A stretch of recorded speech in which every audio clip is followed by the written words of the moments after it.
Well, hello Indie people, how you guys doing? I hope you're doing okay. Now today's video is a Q&A. This is where I take a load of your questions from the YouTube comments, just every other place that exists ever, and I just answer them in a video. But if you're new to the channel, I do talk about autism and being autistic from my experience, so if that sounds interesting to you, consider subscribing down below, clicking that notification bell so you don't miss out on anything. And the first question is such a lovely one, I have to say.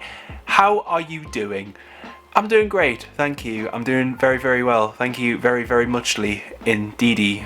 Doody doo da doo doo. How are you doing, you watching this video right now? Let me know down below how you are doing. I hope you're doing well. Next question is, do you have any creative hobbies? Which ones do you feel you excel at the most? Now, I feel that YouTube in itself is a creative hobby because obviously there's the planning side of things and then you actually get to film it and then edit it together, which I think editing in itself is very, very creative, or it can be creative depending on what type of videos you're making. But I feel that YouTube can be very, very creative for me, and that's kind of why I started the channel in the first place, you know, to be creative and to do something for myself in a creative way that was different to the other creative hobby that I have. And that other creative hobby is playing the guitar. Now, I've played the guitar for a long time, probably more than half my life. I'm not saying I'm any good or anything like that. I just like playing the guitar, it's just really nice.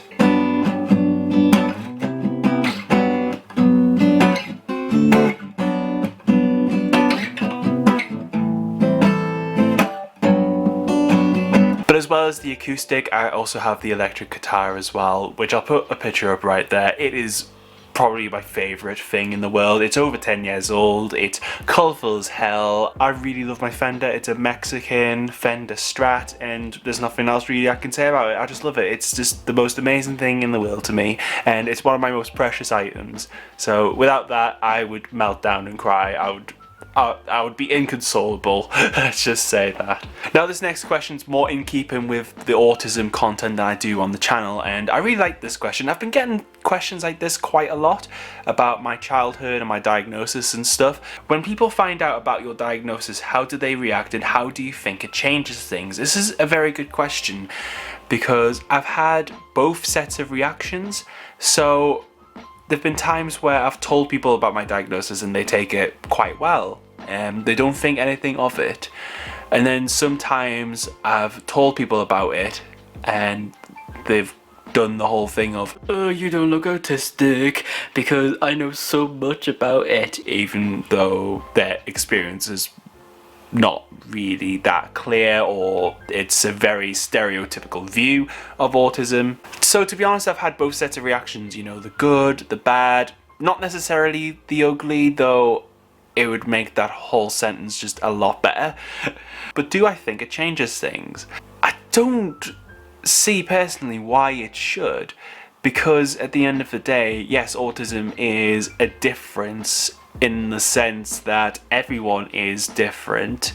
You know, there may be challenges socially, there may be challenges in regards to the sensory stuff, so not like in bright lights, loud music, that sort of thing. But for me, when I've told people about my diagnosis, it has changed things, but in a good way. You know, it's allowed me to tell people and they can help me with things, you know, when I'm having a terrible time or a tough time of things.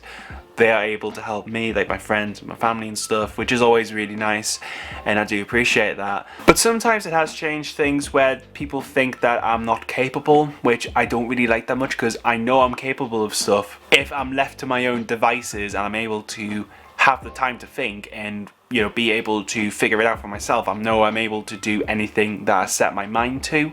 So that's my thought on that question. But actually, if you have friends that you want to disclose your autism to, but you're not sure how to do it, I did make a video on that. I'll leave it up there in the iCard for you right now to go and have a watch. How have you coped with this heat we've had? Now, a few weeks ago, because this is going to go out a few weeks after the fact, but it was like 30 degrees where I live up in the northeast, so it was hot.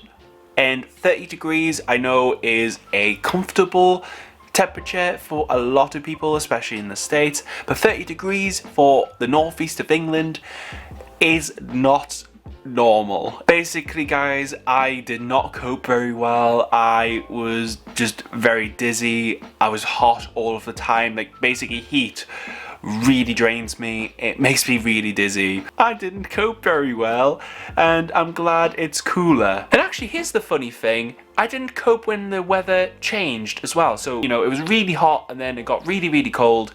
I had hay fever for 3-4 days. So basically, I was bummed up with hay fever tablets. I actually ended up having cold and flu because I think I had a cold as well. Like, literally, I was a mess. Next question is, do you plan on being a father one day? Yes, that is very much the plan, or the plan in my mind anyway. But also, this person asked a very, very good question, which I wanted to talk about on here. Do you ever think about how ASD will influence, like how my autism would influence just being a father? Yeah, it does play on my mind a lot, actually. I don't talk about it, but it does make me think, how will I cope having a little mini me running around?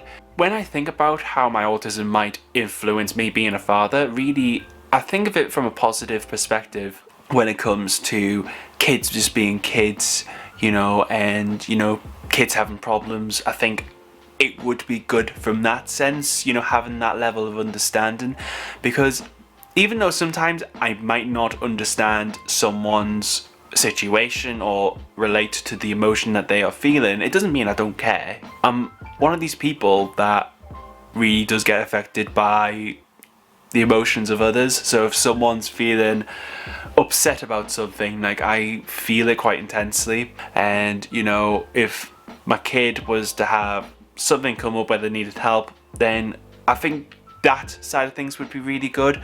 But also if my child ended up being autistic as well, because that is a possibility, I feel, it gives them, I guess, reassurance. It would give them reassurance that it's not weird, you know, and, you know, we'd be able to talk to them about stuff and be able to help them a lot more, because I have that experience behind me and try and get them the support that they need. And for me, when there's a cause, or, you know, there's a sense of injustice been done, I am one of those people that needs to fix it. I hate injustice. You know, when things are wrong, I have to point them out. I'm really, really bad at, you know, just letting things slide. Like, I am literally a dog with a bone when it comes to that stuff. But I think in terms of me being a father, I think that would actually be really helpful. The only issues I think that my autism would present would be if I just don't have any motivation to do anything, like I'm just really drained or whatever, and, you know, there's things with the child that need to be done. I think that would be the most challenging part of being a father. You know, obviously when the kids get older, they want to do stuff all the time. Sometimes I just can't. Sometimes I don't like being assertive, and I think when it comes to kids, you have to, like, lay down the law, lay down the line, lay down the sand, lie on the sand, make a line, go on a conga line, I don't know, just, you know, you have to enforce policy, you have to enforce rules, which I think I would be not very good at. To be perfectly frank with you all, I think I'm just going to be the cool dad, the fun dad that, you know, lets their kids do whatever they want. Because I have no self-esteem to tell my kid no, because that is just me in a nutshell. But actually, here's a question for you. If you're not a parent, would you want to be a parent? And if you are a parent, what's it like being a parent? Let me know down below in those comments, and I would love to hear any questions from you. If you have a question for me, also leave that down below, because this is a series on my channel that I want to keep doing on a regular basis. If you enjoyed this video, hit that like button and subscribe if you want to see more videos. Stay you, stay indie. I hope you have a great day, and I hope to see you next time.